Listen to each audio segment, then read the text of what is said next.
Abu Nawas jadi konsultan terapi anak bandel. Ada satu profesi baru yang Abu Nawas tekuni saat ini, yaitu jasa konsulting dan terapi anak bandel.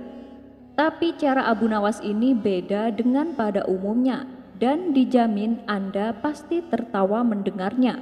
Berikut kisah lengkapnya. Dikisahkan ada seorang ibu-ibu yang kewalahan menghadapi anak satu-satunya. Anaknya tersebut sangat bandel dan susah diatur. Tetangganya kemudian menyarankan supaya si anak dibawa ke tempat Abu Nawas untuk dididik agar menjadi anak yang baik. Karena sudah lelah memikirkan caranya, akhirnya si ibu itu langsung berangkat mengantarkan anaknya ke rumah Abu Nawas. Sesampainya di sana, si ibu tersebut mendapati Abu Nawas sedang dalam masalah. Pasalnya ia tengah dimarahi sang istri.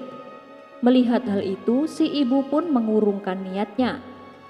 Sepertinya ini bukan waktu yang tepat, lebih baik aku pulang saja, ucap si ibu dalam hati.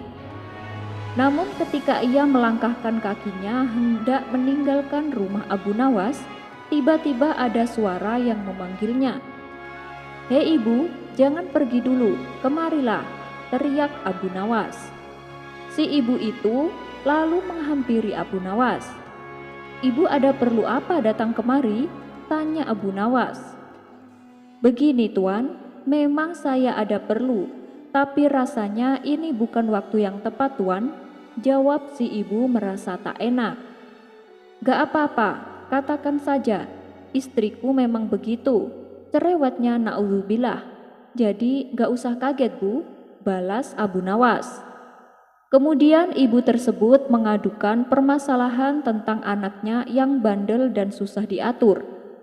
"Tolonglah Tuan Abu, anak ini supaya ditakut-takuti sedikit, karena nakalnya membuatku sangat kewalahan Tuan," ucap si ibu. "Oh begitu, baiklah mari ikut aku," ajak Abu Nawas. Kemudian ibu dan anaknya itu diantar ke ruangan tempat biasa Abu Nawas mengajar. Disitulah Abu Nawas memanfaatkan kesempatan untuk meluapkan kekesalannya atas sikap sang istri yang barusan memarahinya. Dengan wajahnya penuh amarah, Abu Nawas memelototi si anak. Nafasnya terengah-engah seolah menahan emosi. Kemudian tubuhnya jungkir balik dan melepaskan tinju ke meja hingga mengeluarkan suara keras. Melihat perilaku Abu Nawas yang demikian itu membuat si ibu ketakutan dan akhirnya jatuh pingsan. Sementara anaknya hanya bengong menyaksikan kejadian itu. Akan tetapi Abu Nawas tetap melanjutkan aksinya.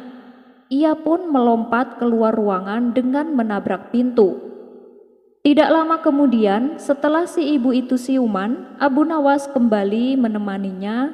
Terbata-bata, si ibu berkata, "Tuan Abu, aku minta Tuan menakut-nakuti anak saya, bukan saya." Dengan entengnya Abu Nawas menjawab, "Ibu harus tahu, bahaya itu tidak mengenal siapapun.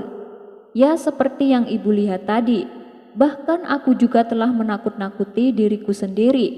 Ketika bahaya mengancam, ia juga akan mengancam semua orang ibu," kata Abu Nawas menjelaskan.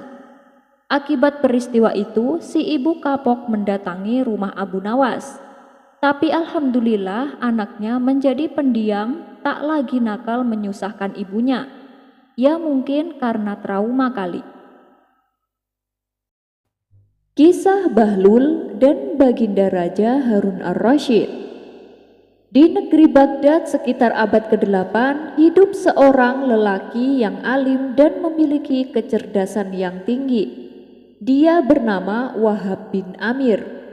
Ia adalah kerabat dekat dengan sultan serta menduduki posisi yang disegani di istana. Namun pada saat itu merupakan masa-masa sulit bagi orang-orang yang jujur. Pasalnya di lingkup istana banyak pejabat yang korupsi. Apabila ada pejabat jujur yang menentang kejahatan mereka, maka akan dijatuhi hukuman mati. Sedangkan Wahab sendiri adalah lelaki alim dan merupakan pejabat yang jujur. Sebab itulah hidupnya berada dalam bahaya. Karena khawatir dengan keselamatan hidupnya, pada suatu malam dia pergi mengunjungi guru spiritualnya yang bernama Imam Hasim untuk meminta petunjuk.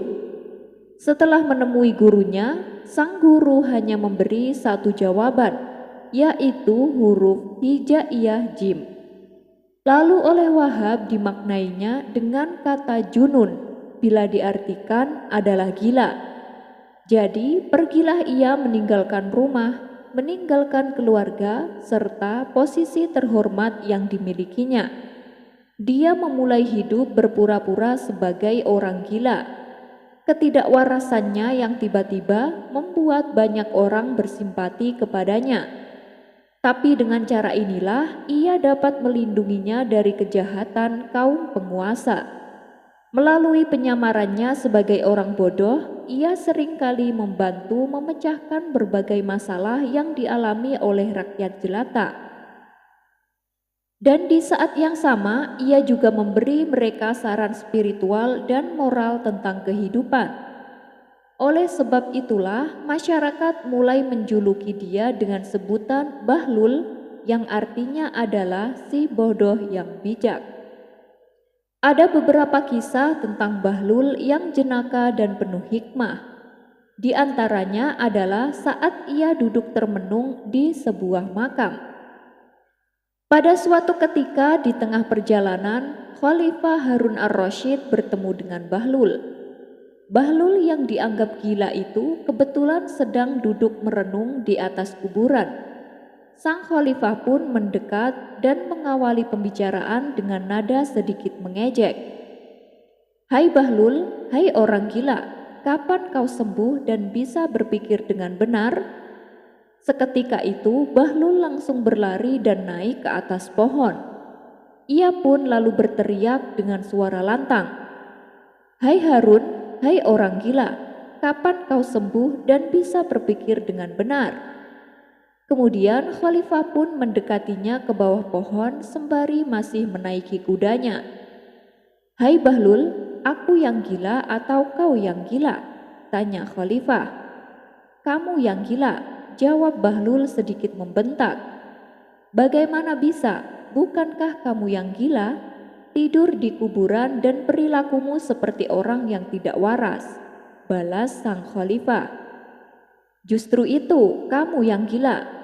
Kamu membangun istana dengan megah dan mewah, lalu kamu tinggal di dalamnya. Padahal semuanya itu akan sirna dan tidak akan kau bawa mati.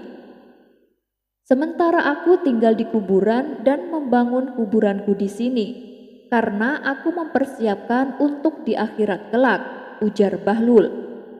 Mendengar hal itu, Khalifah Harun ar-Rasyid langsung menangis, hatinya langsung bergetar begitu kencang. Ia menangis hingga air matanya membasahi seluruh jenggotnya. Lalu ia berkata kepada Bahlul, "Demi Allah, engkau wahai Bahlul, tambahkan nasihatmu untukku, maka aku akan penuhi permintaanmu," pinta sang khalifah. "Aku mempunyai 3 permintaan. Jika engkau bisa mematuhinya, maka aku sangat berterima kasih kepadamu," kata Bahlul kepada sang khalifah. "Sebutkanlah apa permintaanmu," tanya sang khalifah. "Pertama, tambahkanlah umurku," kata Bahlul. "Aku tak akan mampu memenuhinya, karena itu bukanlah kewenanganku," jawab sang khalifah. "Baiklah kalau begitu, jagalah diriku dari malaikat maut," pinta Bahlul kepada khalifah. "Itu juga tak mungkin bisa aku penuhi, karena itu bukan kuasaku," jawab sang khalifah. Lalu Bahlul menyampaikan permintaan yang ketiga. "Aku minta masukkanlah aku ke dalam surga dan jauhkanlah aku dari api neraka," pinta Bahlul kepada khalifah. "Aku tidak mungkin bisa memenuhi permintaanmu itu," kata sang khalifah. "Kalau kau tak mampu melakukan itu, maka aku tidak memerlukan apapun dari dirimu. "Pergilah dari hadapanku. Hai Harun, ketahuilah kamu itu bukan raja, tapi hanya seorang hamba," ucap Bahlul mengingatkan. Kemudian sang khalifah pergi meninggalkan Bahlul dengan perasaan sedih yang amat mendalam. Di waktu yang lain, pernah sang khalifah sedang berkuda di padang pasir dengan didampingi rombongan kerajaan. Dari kejauhan, sang khalifah melihat Bahlul tengah bermain membuat istana dari pasir. Karena penasaran, sang khalifah segera menghampirinya. "Apa yang sedang kau lakukan?" tanya sang khalifah. "Aku sedang membuat istana dari pasir," jawab Bahlul. "Betulkah? Saya ingin membeli satu. Berapa harganya?" tanya sang khalifah. Biasanya Bahlul menjual hanya dengan harga 1 dinar kepada para pedagang yang sedang melintas. Dari hasil uang penjualannya, lalu ia sedekahkan kepada fakir miskin. Tapi Raja Harun ar-Rasyid adalah khalifah yang kaya raya. Dia memiliki harta yang tak terhitung. Oleh sebab itulah Bahlul meminta harga yang layak untuk seorang raja. "Untuk kamu harganya 100 dinar, dan uangnya akan saya bagikan kepada orang-orang miskin," kata Bahlul menjelaskan. "100 dinar? Itu terlalu mahal Bahlul," ujar sang khalifah. "Itu kan terserah saya, kamu mau membelinya atau tidak," balas Bahlul. Karena tidak tertarik, sang khalifah pun lalu pergi meninggalkan Bahlul. Pada malam harinya, sang khalifah bermimpi dia dibawa oleh malaikat ke surga dan ditunjukkan istana-istana megah yang keindahannya tidak pernah dia lihat sebelumnya. Sang khalifah pun merasa takjub dan tak henti-hentinya berdecak kagum. "Untuk siapa istana-istana ini?" tanya sang khalifah kepada malaikat. "Ini adalah istana yang dibangun oleh Bahlul dan dibeli oleh pedagang yang lewat," jawab sang malaikat menjelaskan. Seketika itu sang khalifah terbangun dari mimpinya. Ia tak bisa kembali memejamkan matanya.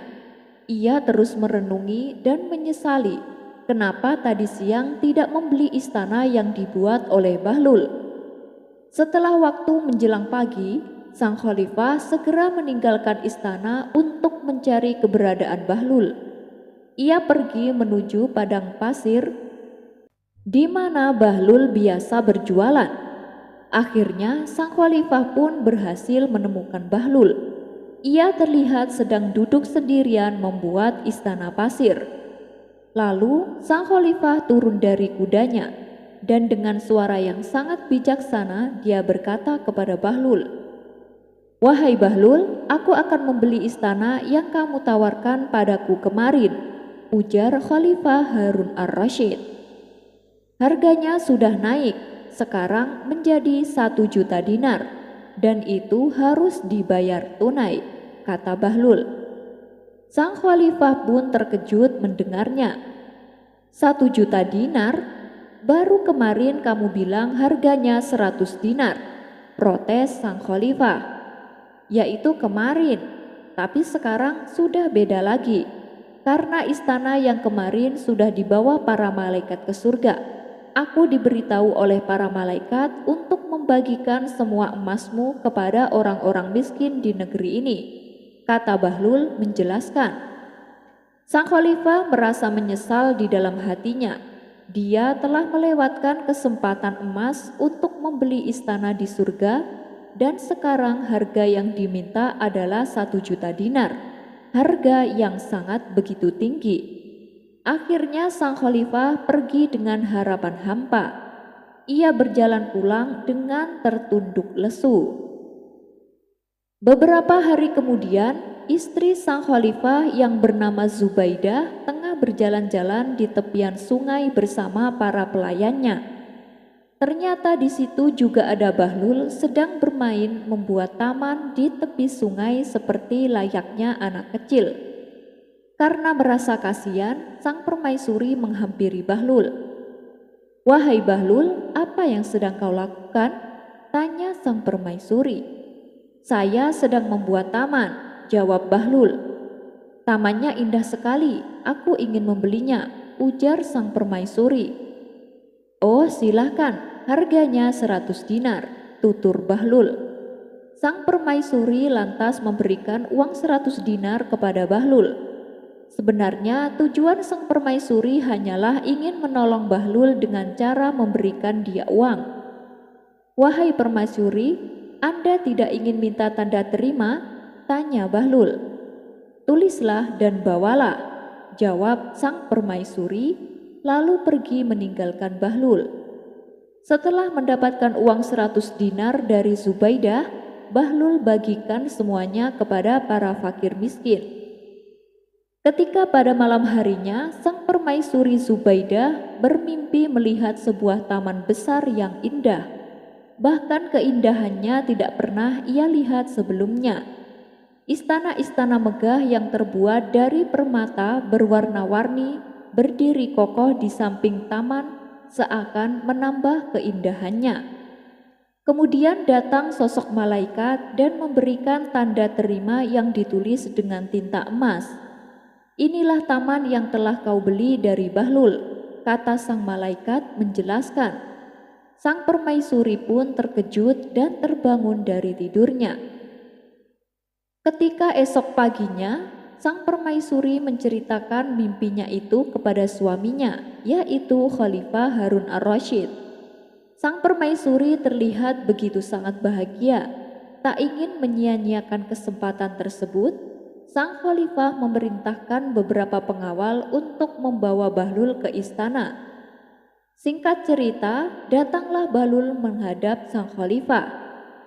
"Wahai Bahlul, aku juga ingin membeli tamanmu seharga 100 dinar seperti yang kau jual kepada istriku," pinta sang khalifah. Mendengar hal itu, Bahlul justru tertawa terbahak-bahak dengan permintaan sang khalifah. "Istrimu membelinya tanpa melihat, tapi kau telah mendengar dan sangat ingin membelinya. Dengan sangat menyesal aku tak akan menjualnya kepadamu," kata Bahlul sambil tertawa untuk kedua kalinya. Sang Khalifah Harun ar-Rasyid tidak mendapatkan apa yang ia inginkan dari Bahlul. Dari kisah tersebut, ketika Zubaidah membeli taman buatan Bahlul, dia semata-mata hanya ingin membantu Bahlul tanpa mengetahui bahwa taman yang ia beli kelak akan menjadi taman surga baginya. Karena uang yang diberikan kepada Bahlul selalu dibagikan kepada para fakir miskin tanpa tersisa sedikit pun. Tapi berbeda dengan Khalifah Harun ar-Rasyid, dia ingin membeli taman buatan Bahlul karena sudah tahu manfaat yang akan ia dapatkan. Abu Nawas dan sengketa maut. Dikisahkan ada seorang pedagang dari Baghdad yang terkenal jujur dan baik hati. Setiap ada pembeli yang datang, ia melayaninya dengan ramah. Adapun barang yang dijualnya terbilang murah, karena dia hanya mengambil sedikit keuntungan. Hal inilah yang membuat dirinya semakin disukai dan dicintai orang-orang. Di depan toko tempat ia jualan, ada toko milik Yahudi yang jualan dagangannya sama seperti dirinya. Di samping berjualan, si Yahudi ini juga berprofesi sebagai rentenir. Dia orangnya kejam dan tidak kenal ampun, sehingga banyak orang-orang yang sangat membencinya. Karena ia menjual barangnya dengan harga yang sangat tinggi dan selalu memaksa kepada para pembeli. Wajar bila tokonya sepi dan tidak laku. Tapi karena dia seorang rentenir, tokonya sering didatangi orang-orang untuk berhutang. Si Yahudi bersedia memberikan pinjaman dengan syarat bunga yang tinggi. Dan apabila tak mampu membayar tepat waktu, maka rumah si peminjam akan disita menjadi miliknya. Sifat kejamnya ini membuat ia semakin kaya, karena banyak orang yang tak mampu mengembalikan dan merelakan tempat tinggalnya disita oleh si Yahudi.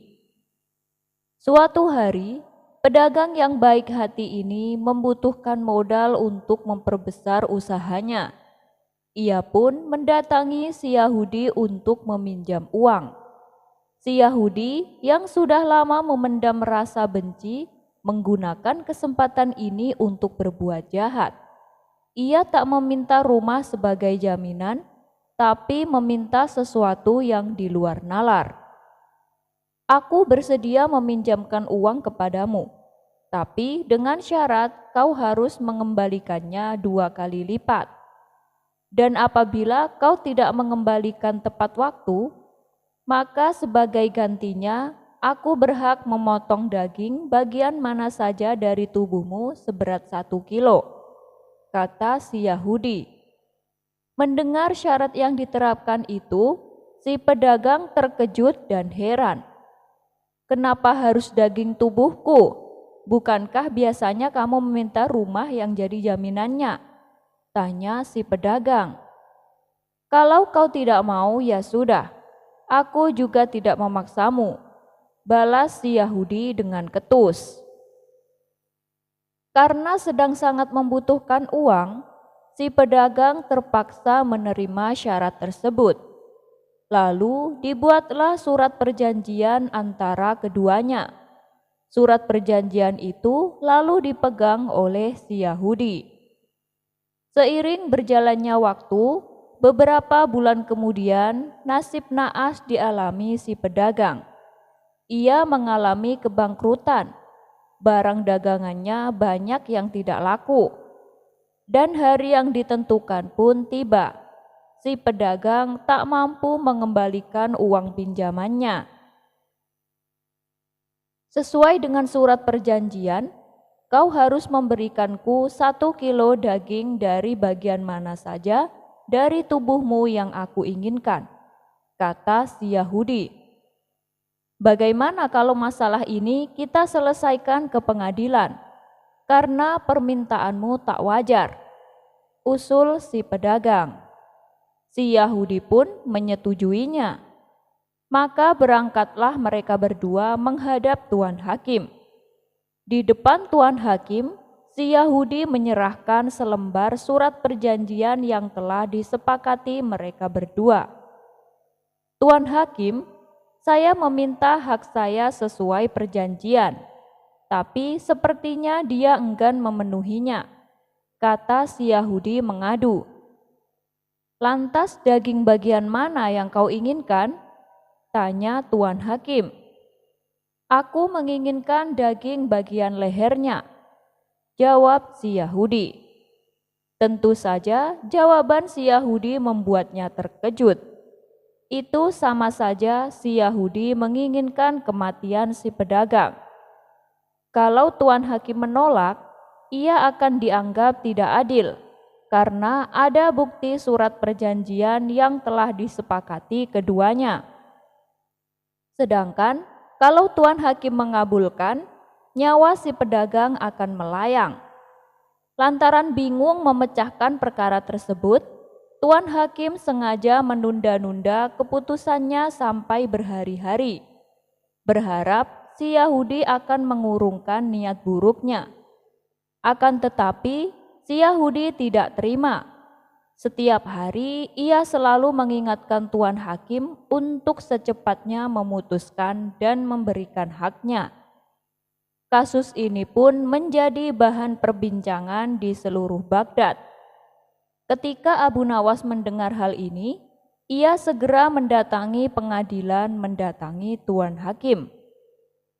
Maaf Tuan Hakim, perlihatkanlah surat itu kepadaku, pinta Abu Nawas. Tuan Hakim pun memberikan surat perjanjian tersebut.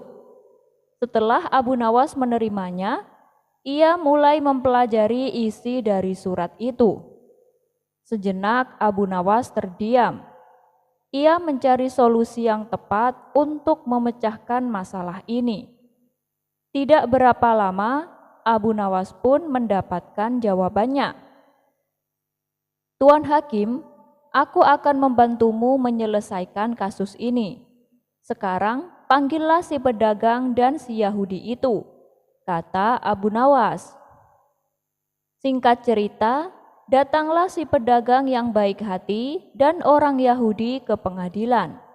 Abu Nawas lalu bertanya kepada si pedagang, "Apakah sewaktu kau menulis surat perjanjian, kau setuju dan mengizinkan kalau si Yahudi memotong 1 kilo dari bagian mana saja tubuhmu yang diinginkannya?"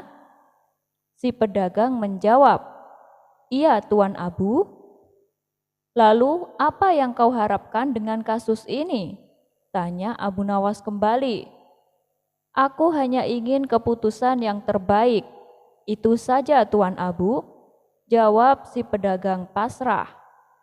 Setelah bertanya kepada si pedagang, Abu Nawas lalu berkata kepada Tuan Hakim, "Wahai Tuan Hakim, izinkanlah aku menjadi hakim untuk memutuskan kasus yang satu ini," pinta Abu Nawas. "Silahkan Abu Nawas, sekarang kau yang menjadi hakimnya," jawab Tuan Hakim.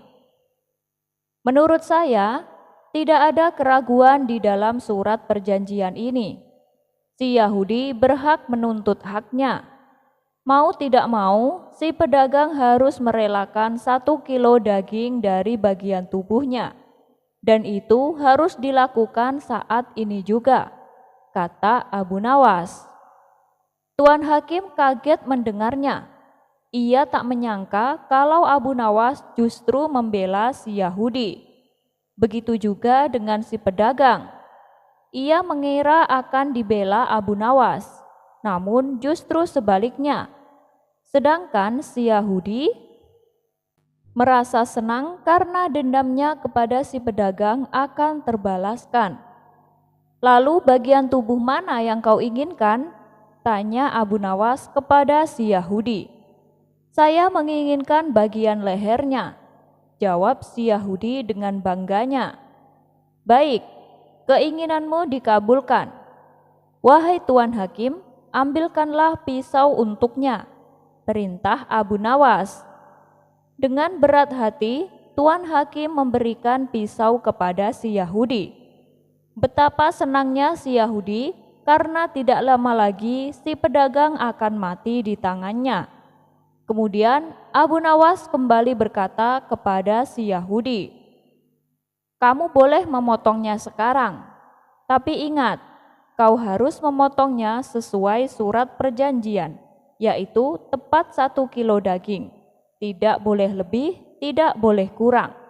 Jika ternyata daging yang kamu potong tidak sesuai, maka sebagai hukumannya kamu harus dibunuh dan semua harta kekayaanmu akan disita oleh negara." Spontan si Yahudi kaget mendengarnya. Itu sesuatu yang tidak mungkin bisa dilakukan, sebab dia diperbolehkan memotong hanya 1 kali. Mana mungkin ia bisa memotong daging tepat 1 kilogram. Si Yahudi pun terdiam untuk beberapa lama. "Kenapa kau diam saja? Bukankah keinginanmu sudah dikabulkan?" tanya Abu Nawas.